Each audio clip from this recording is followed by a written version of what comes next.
about democracy in Germany, Pat, as Germans head to the polls, or not? As soon as the Munich's finished, the elections are upon us in Germany, in the political scene, the playing field in Europe. All eyes are on Germany right now. Germany heads to the polls. There's Friedrich Merz. That is the anticipated winner here. Future Chancellor of Germany, probably going to be a majority-minority coalition again. But AfD, second biggest party probably by the end of this. But will they take charge? Probably not.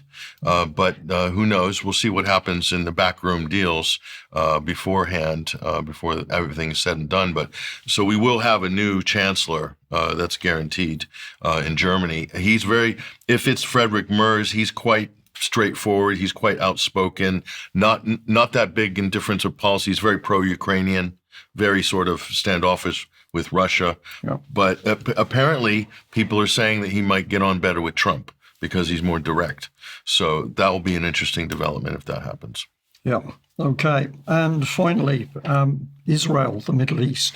Well, we have to show you this one because this really just takes the biscuit, Brian, here. This is what happened in Israel just yesterday. Here, multiple bus explosions in Israel put the country on, quote, terrorism alert. Now, there's the picture there, an exploded bus, Brian. What do we have here? 5 explosive devices, 3 empty buses, right? An unidentifiable body.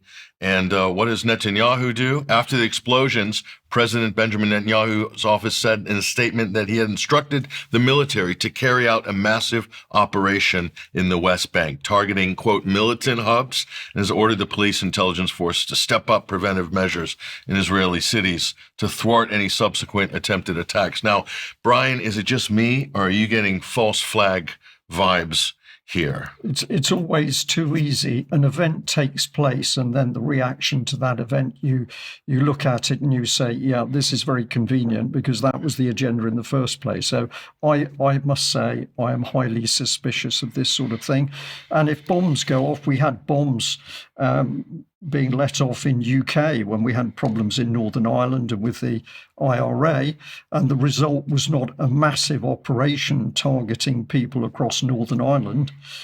It was a measured response to try and calm the situation and deal with the people who were the terrorists. So these massive operations, this just says to me that the agenda is really to carry out something strategic, and the bomb is a very convenient initiator of that policy. 3 buses in a parking lot, empty, Brian. I mean, come on. And they've wanted to expand military operations to push Palestinians out of the West Bank, to turn it into a new Gaza. Why? What is the agenda behind this? Well, it can only be this, which is what's known as the Greater Israel Project. This is no longer a conspiracy theory, ladies and gentlemen. This is actual spoken policy by some of the leading cabinet members in Netanyahu's far right. When I say far right, I mean very, very far right, Likudite coalition in Israel. So this is back up on screen. This is Netanyahu at the United Nations showing his map of the new Middle East. And that was done from my memory, that was done in such a casual, relaxed way. He was there talking, and then he suddenly produced a cardboard map which he could hold up. So this was very unusual way to present something. Yeah, and he's giving it away. You can see there's no Palestine there. You can see that map. That was before October 7th. He was sending a signal to the world. What was coming. He was sending a signal. So no surprise there. So that's unfortunate.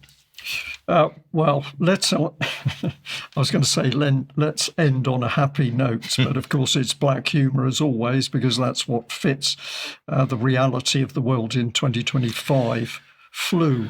That's right, Brian. Well, as people may or may not know, Brian, bird flu season is apparently coming. We're told anyway, get ready. There's vaccines being prepared in factories near you. And this is a meme that was circulating here on Instagram. And we have to give credit to Peggy Hall, the Healthy American. She's got an amazing blog. So she's saying here that the flu symptoms, okay, fever, aches, chills, cough, fatigue, nausea, stuffy nose, sore throat. Bird flu symptoms, however, are fever, aches, chills, coughing, fatigue, nausea, stuffy nose, sore throat. So it's hard to tell the difference between the regular lurgy and the new bird lurgy. Brian, does this sound familiar to you at all? Well, it all makes sense because it's more fear, isn't it? And the population is to be drowned in fear so that we can be more easily controlled. Perhaps we could just end by saying that UK column team very aware that a lot of people finding it very hard to live in a world where this propaganda and fear is being thrown at them every hour of every day.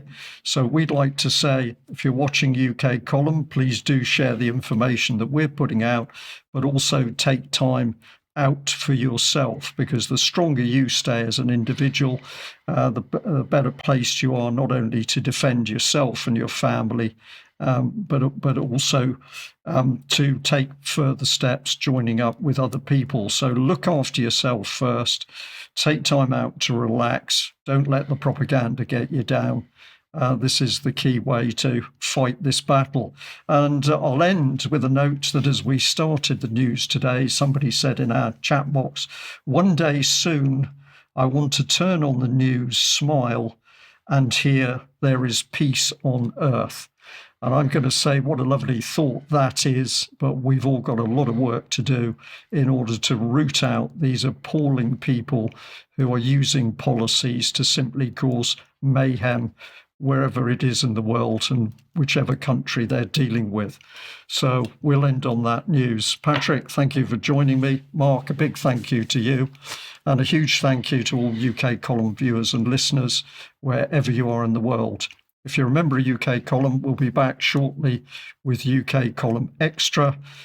Please join us then. Otherwise, we'll be back for news on Monday. Thank you. Bye-bye.